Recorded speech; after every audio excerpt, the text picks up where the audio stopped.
Hello, everybody. Welcome back. Slight change in scenery today. No jacket, pants, etc. Summer. It's been months since I've made a video, but I felt compelled to make one. But thoughts crossed my mind about studying. I've been at the flight school a lot and doing a bunch of flights with students and other people as well. And studying always seems to kind of come back up.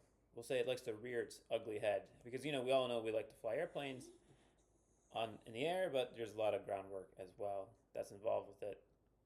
So, a quick little background on myself as was I ever held back in school? No. But I almost did get held back one year, many years ago in school. So, what I wasn't the smartest person, and also wasn't really the dumbest person as well. I don't like to study, I'm not very good at it. But if you choose to become a pilot, you're going to have to study, and you're also going to have to be good at it. Well, my advice would be is to get as good at studying and as effective at it as you possibly can, because you're going to have to deal with it. Some things some things to know before I get into how I studied or how I did it successfully is I made an interesting observation in flight school. Not everybody did this, but a few people did. People would So I met a few people throughout high school, and myself being a student and other students, we would always talk, and I'm like, hey, what are you doing for this test? What are you doing that? And a couple people would get back like, oh, I didn't study at all. And to which I respond, I was like, really? Are you passing the test, or are you just that gifted? They're like, no, I just get a 71, 72. If the passing grade is 70, they go right above the bare minimum.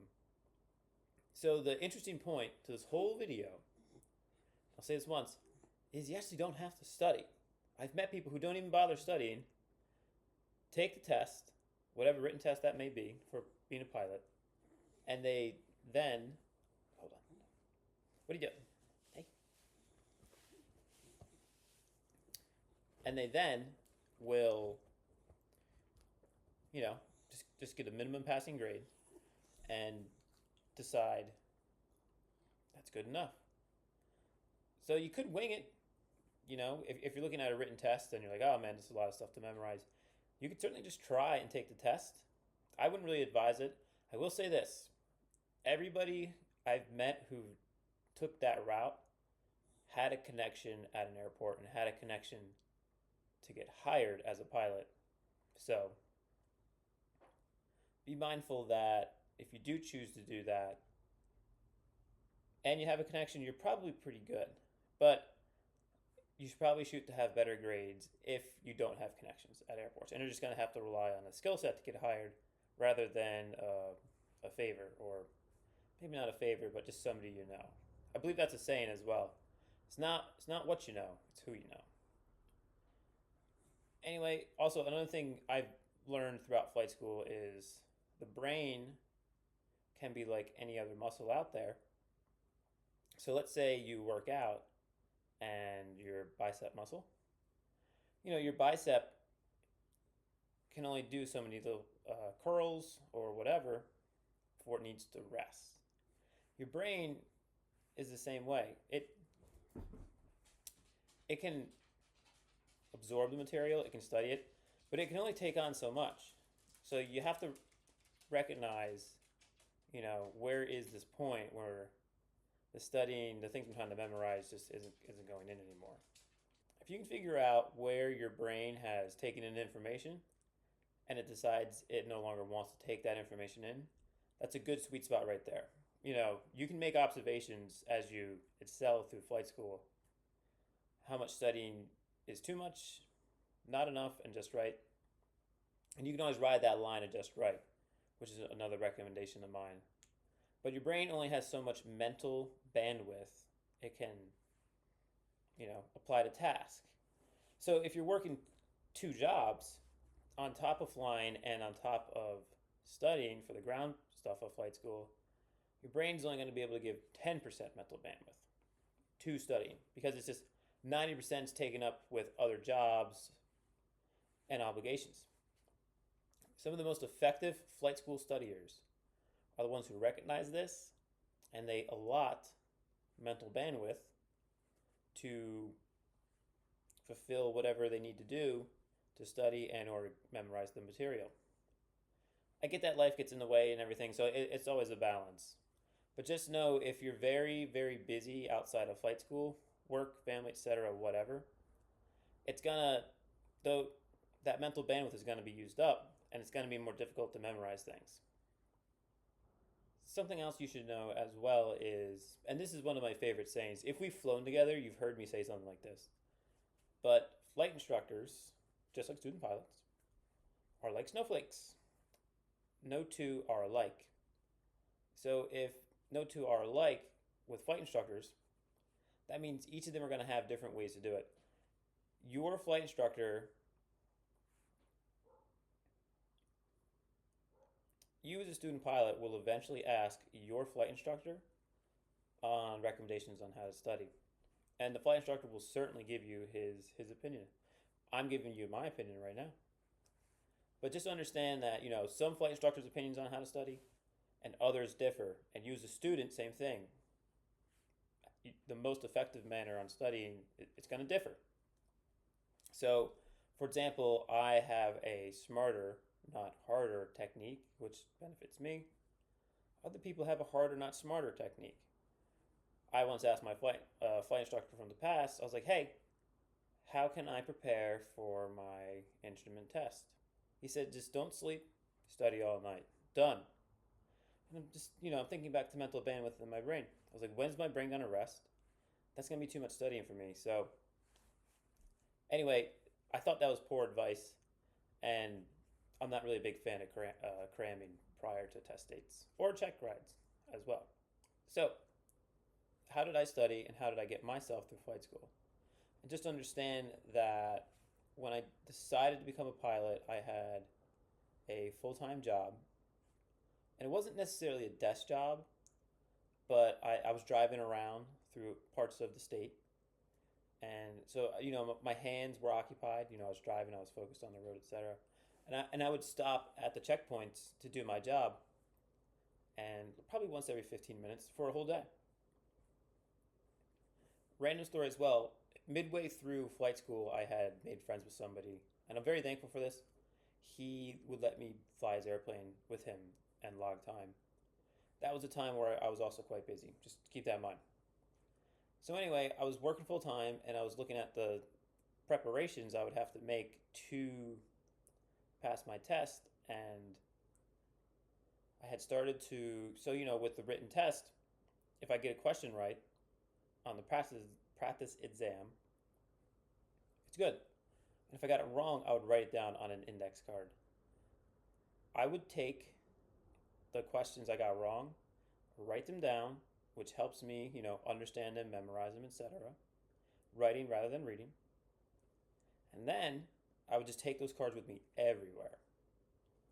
So for an 8-hour day at my first job, when I decided to become a pilot, I was driving and I was checking a checkpoint once every 15 minutes through that 8-hour day. Once every 15 minutes, I'd pull an index card out. When I'm stopped, pull over on the side of the road, read the question, good. If I still don't understand it, next 15 minutes, pull that same card out, etc. Now, halfway through flight school, those index cards came back because I was building time with my friend in his airplane. And I was, staring at all the studying I had to do. And I was looking at all the time I was spending in the airplane. And I was like, man, I don't know how I'm going to fit the airplane and the studying in at separate times. So I was like, bring those index cards back. Get a question wrong, need to study something, need to understand something more, write it down on an index card. And then bring it into the airplane. We're 8,000 feet, autopilot's on, login time, away from traffic. And I just pull those index cards out. I would probably fly for like 4 hours a day doing that. So there's 4 hours of time for me to study. I'm away from everything else. My phone doesn't have service. I'm in the airplane. We're at altitude. We're away from traffic and other pilots with me. So it was a phenomenal time for me to focus and study. So Step one is if you don't understand something or question or check ride prep, whatever, write it down because it's better to write it than reading compare to for memory's sake. And bring that card with you everywhere. You can bring it to work. You can bring it in the airplane, provided it's something you're just straight level, autopilot's on, etc. You get the idea. So, not only that, but there are these books right here. This is not a private pilot one. This is a multi-engine one. It's your pass your whatever pilot level check ride book. These are dime a dozen. Side note to this whole thing: when I first got my private pilot, these books were not very common. They were just starting to become common, but now they're picking up popularity, and they're much more common. I actually don't. I'm not a big fan of these books. I might make a video about this. I might not. I'm just gonna give a couple sentences on this. But these books teach pilots how to pass tests, not airplanes. The DPEs use these books, so it is a necessary thing for you to understand. But just know when I got my private pilot, we were more kind of hands-on in the airplane, and less on this stuff. Was I learning this stuff to the standards? Of course. But it seems like you on your check ride, you're paying about $1,000 for your check ride, maybe, and you're with a very qualified individual who's gonna give the check ride. I noticed over the years of check rides, the examiners lean on these books more than their own kind of real world personal experiences to kind of quiz you as an applicant. So as they lean on these books more, it becomes easier to pass or prepare for the check ride. Therefore, you're kind of trained more on, chapters and how to take tests, etc. And then since the examiner is also leaning on this book, you're doing a good job with the book. And then you get in the real world with weather, clients, external pressures, etc. Nothing, the books do touch on that, but it's different in the real world, and you don't have a lot of that experience. I'm not sure if I just made sense, but anyway, I'm not a big fan of these books, but they are necessary. So I would have this book, and at this point in flight school, I had switched jobs to a office. So I was just sitting on the keyboard all day, which I liked. I really enjoyed it. My hands were on a keyboard, so they were still occupied. But I would take it, and I'll just lay it flat on the desk, so my hands are right here on the keyboard, and it is right here, and I'm just overviewing it. Again, 8 hours a day. Pretty simple, pretty easy to go for. Another thing as well, these books do not come spiral bound. It's difficult to have them open to a page you're interested in because they're not spiral bound. And actually gets kind of annoying. Take this thing to Staples. It's like $10. They'll spiral bound it. And you can just lay it flat on whatever you want. It actually kind of does help you with studying. It gives you an easier time. I then had a epiphany or an idea. How can I get more time studying without, adding more hours in a day? Because I was busy, I was working full-time, flying full-time, etc. And what I started to do is I would read this book out loud with my voice recorder turned on my cell phone. I would be descriptive with the chapters and parts of the chapters. Record my voice reading this for check ride prep. I would then look at it, because these are very official paragraphs, very long, very technical. And I wouldn't necessarily say I would put the things in my own words, but I would highlight certain parts that stood out, the important parts that I needed to know. So I'd take this whole book, however thick it may be, and I'd condense it down into specific sentences I would need to know with the highlighter. I would read it with my phone's voice recorder turned on, read the whole thing, cover to cover, and that gave me even more time to study because now I had figured out how to study while driving or anything. For example, I live about 45 minutes to an hour from the airport, and then 30 minutes from work. So if I drive to the airport, let's say it's a day of traffic.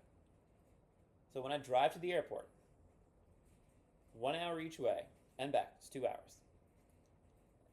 Then I go to work, 30 minutes each way and back, 1 hour. 2 hours airport, 1 hour work, 3 total hours. All voice recorded on this book.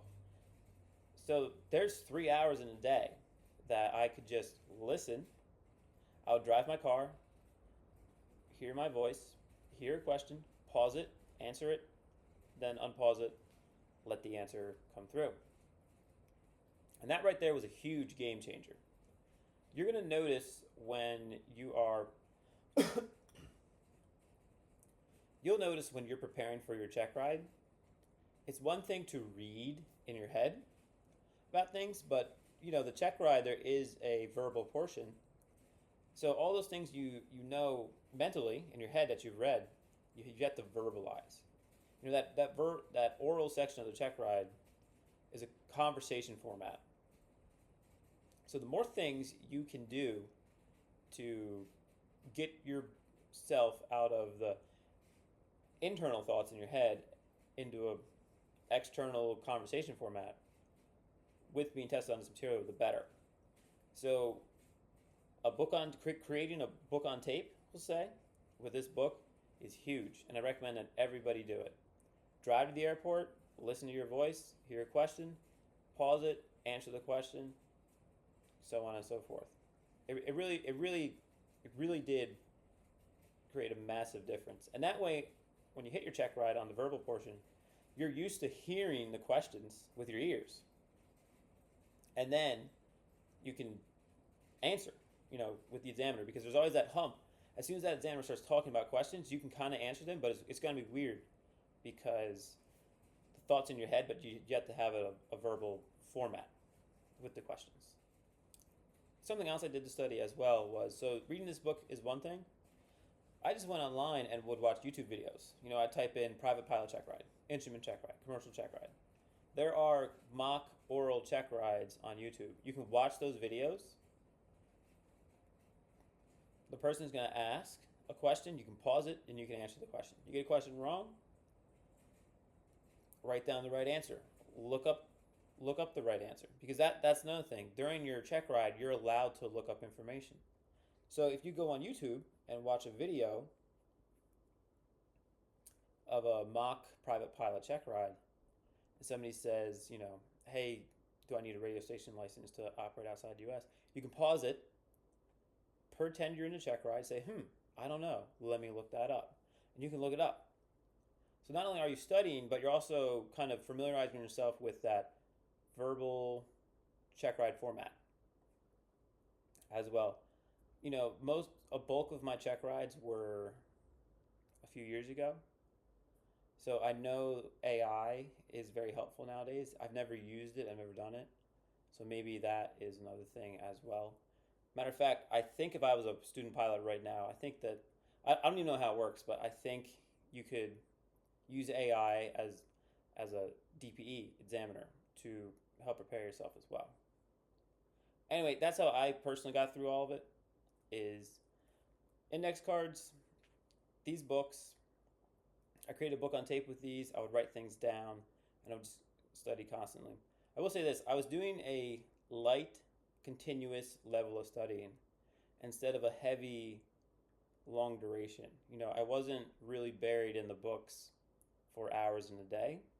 I wasn't buried in the books for a few hours in the day, like heavily focused, because I didn't necessarily have that time to devote to it. I was working, flying, etc. So I found ways that worked for me, book on tape. So, when I was driving, I could listen. When I was in the airplane flying with my friend, I can't listen, but I can read. My hands are free, so I'd bring index cards with me. So I was always on the lighter, continuous side of studying. I was never really hitting it super hard at certain periods of the day. I was just hitting it kind of light throughout the day.